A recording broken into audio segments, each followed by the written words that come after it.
उस सपने के बनाने में हिस्सेदारी नहीं करेगा तो मीडिया का सर कलम हो जाएगा। अगर जुडिशरी नहीं करेगी तो उसको भी खत्म कर दिया जाएगा। आपका सर कटना जरूरी है। इसको विश्वगुरु बनाने की बात करते हैं। उनका मानना यह है कि दरअसल यही वो मूल है जिनकी वजह से भारत को इतने सालों के लिए गुलाम बनाया गया।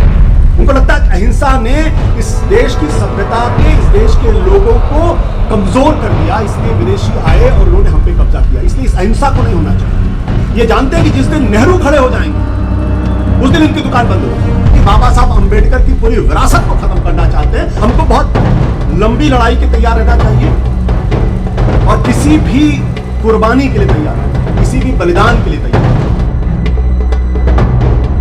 देखिए, ये मीडिया उडिया का नाम मत लीजिए।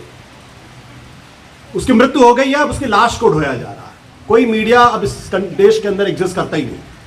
हकीकत ये है, कुछ लोग हैं जो अपना ढोल पीट रहे हैं और उस ढोल का भी आवाज बहुत दूर तक जा नहीं रही है। तो मीडिया की डेथ हो चुकी है, अब सिर्फ लाशें ढोई जा रही हैं। उसके नाम पर लोगों को बेवकूफ बनाने का एक धंधा चल रहा है। दूसरी बात ये हमें समझना चाहिए कि ये सिर्फ क्या मीडिया का संकट है, अगर जिसके बारे में बार बार बात करते हैं, क्या सिर्फ यही है? तो शायद हम इस समस्या को समझ ही नहीं पा रहे। शायद हम इसका, जब तक आप इस समस्या को समझेंगे नहीं, जब तक आप मर्ज को नहीं समझेंगे, तब तक इलाज कैसे करेंगे? हकीकत यह है कि मीडिया में जो कुछ भी दिखाई पड़ रहा है, जो कुछ भी आपके सामने है,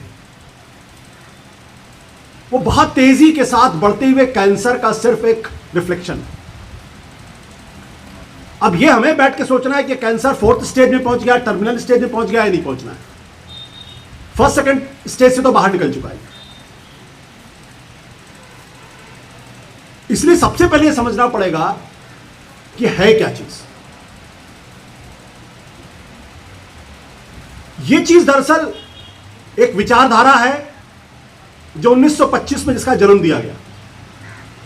उस विचारधारा के मूल में दो चीजें हैं। भयंकर तरीके से इंफीरियरिटी कॉम्प्लेक्स, भयानक,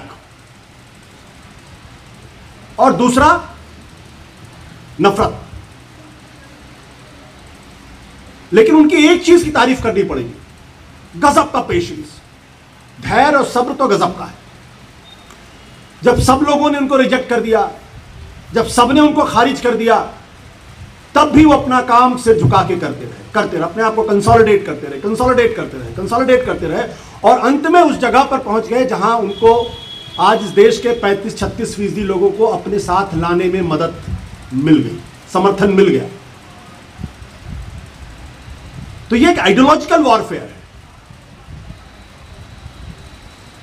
जब आइडियोलॉजिकल वॉरफेयर होता है तो वो एकांगी नहीं होता, मल्टी डायमेंशनल होता है, बहुआयामी होता है। जो चीज आज हम मीडिया में देख रहे हैं, यहां से बहुत थोड़ी दूर पे है न्यायपालिका। जजेस के नाम आप ले लीजिए और आपको पता चल जाएगा उनका फैसला क्या होने वाला है। बहुत सारे ऐसे लोग हैं जिनकी रीढ़ की हड्डी गायब हो चुकी है, और कुछ ऐसे लोग हैं जो कन्विंस्ड हैं कि यही होना चाहिए। आप दूसरा कोई इंस्टीट्यूशन उठा के देख ले, इलेक्शन कमीशन पास में ही है। 2024 से ज्यादा कम्युनल इलेक्शन इस देश में हुआ ही नहीं। एक के भी खिलाफ कार्रवाई हुई नहीं हुई। देश के प्रधानमंत्री खुलकर कहते हैं कि भाई ये तो इन्फिल्ट्रेटर्स हैं, आपके मंगलसूत्र को उठा के ले जाएंगे। कहीं कोई कार्रवाई दिखाई नहीं पड़ी। एक जमाने में बाला साहब ठाकरे को 6 साल के लिए उनको डिबार कर दिया गया था इलेक्शन में पार्टिसिपेट करने से। कोई इंस्टीट्यूशन उठा के देख लीजिए। और विचारधारा ऐसे ही काम करती है। विचारधारा के मूल में है एक ऐसा यूटोपिया क्रिएट करना, एक ऐसा सपना बेचता है। उस सपने को बनाने के लिए समाज के हर हिस्से को, चाहे वो सरकार हो चाहे ना हो, उसको उसमें पार्टिसिपेट करना ही पड़ता है। और जो पार्टिसिपेट नहीं करता वो एनिमी होता है, वो शत्रु होता है। तो अगर मीडिया उस सपने के बनाने में अगर हिस्सेदारी नहीं करेगा तो मीडिया का सर कलम हो जाएगा। अगर जुडिशरी नहीं करेगी तो उसको भी खत्म कर दिया जाएगा। अगर इलेक्शन कमीशन नहीं करेगा तो इलेक्शन कमीशन भी सर्वाइव नहीं करेगा, और अगर अपोजिशन उसमें कुछ उल्टी सीधी बात करने की कोशिश करेगा तो वो भी जेल जाएंगे। तो मुझे इस बारे में कभी कंफ्यूजन नहीं था कि आज की जो स्थिति है उसमें इंडिपेंडेंस नाम की कोई चीज नहीं है। या तो आप विचारधारा के साथ हैं या विचारधारा के खिलाफ हैं। अगर आप विचारधारा के साथ हैं तो सरवाइव करेंगे, अगर विचारधारा के खिलाफ हैं तो आप शत्रु हैं और आपका एनाहिलेशन होना जरूरी है, आपका सर कटना जरूरी है। वो आज कटे, 10 दिन बाद कटे, 25 दिन बाद कटे, क्या ये सिर्फ मुसलमानों का सवाल है? क्या मेरे जैसे हिंदुओं का भी यह सवाल है? लोकतंत्र रहेगा तो हम जिंदा रहेंगे, लोकतंत्र नहीं रहेगा तो हम जिंदा नहीं, हम मुर्दा हो जाएंगे। तो जिंदा रहने की जो जद्दोजहद है वो हर उस आदमी के सामने एक बड़ा सवाल बनकर खड़ा हो गया है जो दरअसल आजाद ख्याल का है, जिसको इस देश के लोकतंत्र पे यकीन है, जो भारत के संविधान को मानता है और जो भारत की सभ्यता को पूरी तरीके से समझता है। और यह सवाल सिर्फ लोकतंत्र या संविधान बचाने का नहीं है। जो लोग इस सभ्यता की वजह से इसको विश्वगुरु बनाने की बात करते हैं, उनका मानना यह है कि दरअसल यही वो मूल है जिनकी वजह से भारत को इतने सालों के लिए गुलाम बनाया गया, जिसको परवर्टेड वर्च्यूज कहते हैं। तो जिसको आप सत्य, करुणा, अहिंसा, शांति, प्रेम, टॉलरेंस, सहिष्णुता जिसको आप बोलते हैं और जिस पर आप गर्व महसूस करते हैं कि देखिए हमारा धर्म कितना उदात्त धर्म है, उनको इसकी उदात्तता पर प्रश्न चिन्ह है। ये इसकी उदात्तता को बदलना चाहते हैं। उनको चाहिए एक क्रूर किस्म का, रूथलेस किस्म का, क्योंकि धर्म युद्ध में दूसरी कोई बात होती नहीं है। तो इसलिए ये हम जिसको समझते हैं कि मीडिया का एक चरित्र ऐसा हो गया है, ये तो होना ही है। दिक्कत क्या है कि हमारे यहां आज की तारीख में देखिए इस चीज को सिर्फ 2 लोगों ने इस देश को इस चीज को समझा था कि कितनी खतरनाक ताकत है। महात्मा गांधी ने, इसे कभी उन्होंने कंप्रोमाइज नहीं किया, और ये बार बार महात्मा गांधी को खत्म कर रहे। दरअसल ये पूरी लड़ाई ही महात्मा गांधी को खत्म करने की लड़ाई है, क्योंकि अहिंसा जो है वो एंटीथेसिस है। उनको लगता है कि अहिंसा ने इस देश की सभ्यता के, इस देश के लोगों को कमजोर कर दिया, इसलिए विदेशी आए और उन्होंने हम पे कब्जा किया, इसलिए इस अहिंसा को नहीं होना चाहिए। इसलिए कभी सम्राट अशोक का जिक्र नहीं करते। तो ये दूसरा, पंडित जवाहरलाल नेहरू। दुर्भाग्य की बात यह है कि जिस पार्टी को सबसे ज्यादा नेहरू के बारे में बात करनी चाहिए, वो नेहरू के बारे में बात करने में उनको शर्म आती है। 1951 का जो पहला लोकतांत्रिक चुनाव हुआ, अगर आप उसको ध्यान से पढ़ें तो आपको लगेगा कि उस वक्त जवाहरलाल नेहरू जो बात कह रहे थे वो उस खतरे को तब पहचान रहे थे, और उसके जानिब पे जो उन्होंने बातें कही, एक तरीके से उन्होंने रेफरेंडम कर दिया और उस खतरे को आने वाले कई दशकों के लिए दूर कर दिया, इतना डिस्क्रेडिट किया। इसलिए आज जो अटैक नेहरू के ऊपर होता है, जो लगातार नेहरू पर अटैक होता है, हर चीज के लिए नेहरू पर अटैक होता है,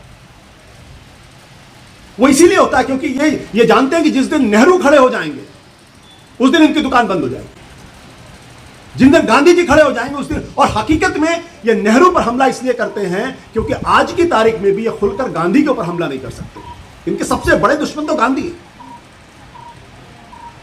तो नेहरू पर अटैक करना आसान है क्योंकि वो सरकार में थे, वो प्राइम मिनिस्टर थे, और जब आप सरकार में होते तो 10 काम करते, 5 काम लोगों को तकलीफ होती उससे। गांधी जी कभी सत्ता में थे नहीं, कभी सरकार नहीं चलाई उन्होंने। जिसको गांधी जी ने अपना उत्तराधिकारी कई साल पहले बनाया था, क्यों बनाया था उसका उन्होंने खुद जिक्र किया है। तो पहले वो नेहरू को खत्म करेंगे, उसके बाद गांधी। ये तो कहते थे गांधी वध। 1962-63 में आके इनको लगा कि नहीं, ये हमको एंडोर्समेंट चाहिए, हमको क्रेडिबिलिटी चाहिए, तब गांधी को उन्होंने अपनाना शुरू किया। जिन लोगों ने बाबा साहब अंबेडकर के पुतले जलाए, क्या क्या नहीं कहा उनको, अगर आप हिंदू कोड बिल की पूरी डिबेट उठा के देखें तो आपको पता चलेगा। आज वो बाबा साहब अम्बेडकर को गले लगा के घूमते। सरदार पटेल ने इनके बारे में क्या क्या नहीं। सरदार पटेल ने दिसंबर 1949 में चेन्नई की अपनी सभा में साफ तौर पे कहा कि ये जो जिस हिंदू राष्ट्र की बात करते हैं, दरअसल ये हिंदू राष्ट्र देश के लिए एक बड़ा खतरा है। और उन्होंने कहा संविधान मानना पड़ेगा, झंडे को तिरंगा तिरंगा सलाम करना पड़ेगा। और कहते तुम कहते हो कि हम तुम पर यकीन करें, कहते कुछ हो करते कुछ हो, ये खेल तुमको खेलने नहीं देंगे, ये सरदार पटेल ने कहा। तो ये पूरी कोशिश है कि इतिहास में नेहरू को अलग थलग कर दो। एक बार अगर आपने नेहरू को खत्म कर दिया तो उसके बाद गांधी पर अटैक करना, गांधी को खत्म करना आसान हो जाएगा। ये उस दिशा में जा रहा है। हमारे यहां दिक्कत क्या है, आज देख रहे जो राजनीतिक पार्टियां 2014 में इनके साथ हाथ नहीं मिलाना चाहती थी, खाना नहीं खाना चाहती थी, गले नहीं मिलना चाहती थी, आज झुक झुक के पैर छूते हैं। तो वो एक बहुत ही संगठित तरीके से अपनी विचारधारा को आगे बढ़ा रहे हैं।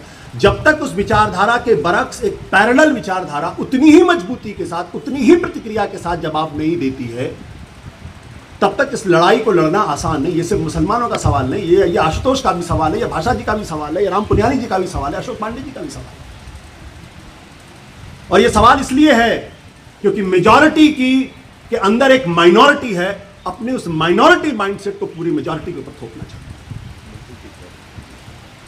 They're suffering from a complex। ये जो कॉम्प्लेक्स है, तो जब तक दलित खुलकर सामने नहीं आएगा, जब तक उसको ये नहीं लगेगा कि बाबा साहब अंबेडकर की पूरी विरासत को खत्म करना चाहते हैं, और उनकी विरासत को खत्म करने का मतलब यह है कि जो हजारों साल तक जो गैर बराबरी का जो सिलसिला था उसको खत्म करके आपको पुनः उसी गैर बराबरी में लाके खड़ा करते हैं। जब तक इस देश का दलित इस बात को नहीं समझेगा, दुर्भाग्य की बात है ऐसे नेता हैं जो हर पार्टी में फिट हो जाते हैं क्योंकि सब जगह उनको सत्ता चाहिए। जब तक इस देश का पिछड़ा नहीं समझेगा इस बात, और जब तक पिछड़े दलित और माइनॉरिटीज के लोगों के अंदर एक सहमति नहीं बनती है, तब तक आप इसका मुकाबला नहीं कर सकते। इसलिए हमको बहुत लंबी लड़ाई के तैयार रहना चाहिए और किसी भी कुर्बानी के लिए तैयार रहना चाहिए, किसी भी बलिदान के लिए तैयार रहना चाहिए। ये इतनी आसान लड़ाई नहीं है, वो बहुत प्लान करके चलते हैं।